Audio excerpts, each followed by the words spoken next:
इस योजना के माध्यम से अब तक 1,82,000 करोड़ रुपए से ज्यादा की राशि हमारे अन्नदाता प्राप्त कर चुके हैं। इस क्रम में पीएम किसान सम्मान निधि किश्त के रूप में आज फिर से माननीय प्रधानमंत्री जी के द्वारा देश के किसानों के खातों में 21,000 करोड़ रुपए सीधे ट्रांसफर होंगे। हम अब माननीय प्रधानमंत्री जी से विनम्र निवेदन करेंगे कि वो कृपया बटन।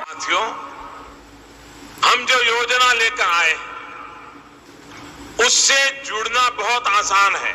पीएम किसान सम्मान निधि योजना के तहत किसानों के लिए बेहद बड़ी खुशखबरी। तो जैसा कि आपने लाइव प्रूफ देखा कि 20वीं किस्त की लिस्ट जो है वो जारी हो गई है, यानी कि जिन किसानों ने आवेदन दिया था उन किसानों के बैंक खाते में फिर से 2,000 रुपए की एक और किस्त की धनराशि जो है वो जारी होने जा रही है। तो ये किसानों के लिए बहुत ही बड़ी खुशखबरी है। तो हम आपको बता दें कि अगर अभी तक आपने आवेदन भरना शुरू नहीं किया तो जल्दी कीजिए, क्योंकि पीएम किसान सम्मान निधि योजना के साथ साथ माननीय प्रधानमंत्री श्री नरेंद्र मोदी जी अगले 5 बड़े योजना का लाभ एक साथ देने वाले, यानी कि किसानों को और भी 5 बड़े योजना का जो लाभ है वो मिलने वाला है। पीएम किसान सम्मान निधि योजना के तहत ध्यान दीजिए, पीएम किसान योजना से जुड़ने के लिए सबसे पहले आपको भारतीय और पात्र होना जरूरी है। उसके बाद बता दें 1 एकड़ तक जमीन होना बिल्कुल भी अनिवार्य है। उसके बाद तीसरा स्टेप बता दें कि EKYC होना, जमीन का भूमि सत्यापन करवाना, बैंक अकाउंट का आधार कार्ड से लिंक करना, NCPI करवाना और सही समय पे आवेदन भरना। काफ़ी सारे किसान आवेदन भरने के दौरान जो गलतियां कर रहे हैं वो नहीं करना है, नहीं तो पिछली किस्त के साथ साथ आपको 20वीं किस्त की भी धनराशि नहीं मिलेगी और बड़े 5 योजना का जो लाभ आपको मिलने वाला है उससे भी आप वंचित हो जाएंगे। तो सभी चीज़ों का जो है वो ध्यान रखते हुए आवेदन की प्रक्रिया को पूरा करें।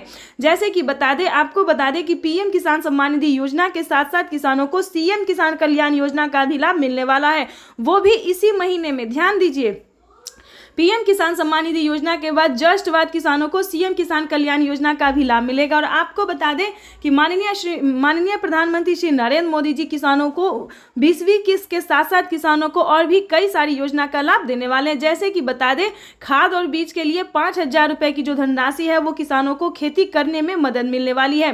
साथ ही बताएंगे कि पीएम आवास योजना के साथ साथ पीएम फसल बीमा योजना, आवास योजना, जनधन योजना, मानधन योजना, पेंशन योजना, उज्ज्वला योजना और राशन कार्ड तो मिल ही रहा है। अगर अभी तक आपको राशन कार्ड का लाभ नहीं मिल रहा है तो फटाफट से राशन कार्ड बनवा के फ्री राशन का जो लाभ है वो आप ले सकते हैं। और आपको बता दें कि अगर अभी तक आपको सिलाई मशीन के लिए पैसे नहीं मिले हैं 5,000 रुपए की धनराशि, ध्यान दीजिए, महिलाओं को 5,000 रुपए की धनराशि सिलाई मशीन के तौर पर मिलने जा रहा है। तो फटाफट से आप भी आवेदन देके जो है वो सिलाई मशीन का लाभ ले सकते हैं। जिस भी राज्य से हो वो मैटर नहीं है, इसमें ज़्यादा कोई डॉक्यूमेंट्स भी नहीं है। सिलाई मशीन के लिए ज़्यादा आपको परेशान होने की ज़रूरत नहीं है, छोटा सा डॉक्यूमेंट्स है जिसको पूरा करके सिलाई मशीन आप घर बैठे भी मंगवा सकते हैं। और साथ ही बताएंगे कि माननीय प्रधानमंत्री श्री नरेंद्र मोदी जी बहुत सारी ऐसी योजना का लाभ देते हैं और आगे भी देते रहेंगे। और आपको बता दें कि अगर आपने किसान क्रेडिट के माध्यम से लोन लिया है, ध्यान दीजिए, अगर आप खेती करने में सक्षम नहीं है तो आप लोन ले भी सकते हैं, ध्यान दीजिए। और अगर किसी भी कारण से नहीं चुका पाते हैं तो 2 लाख रुपए तक का कर्ज जो है वो आपको माफ हो भी सकता है।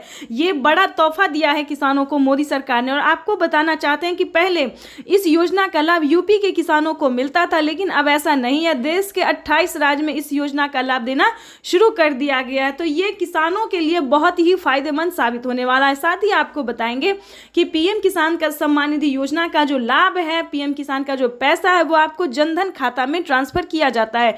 तो अगर अभी तक आपने जनधन खाता नहीं खुलवाया है तो जल्दी से जल्दी जनधन खाता खुलवा लीजिए, क्योंकि अगर आप ऐसा नहीं करेंगे तो आवेदन देने का कोई फल नहीं मिलेगा।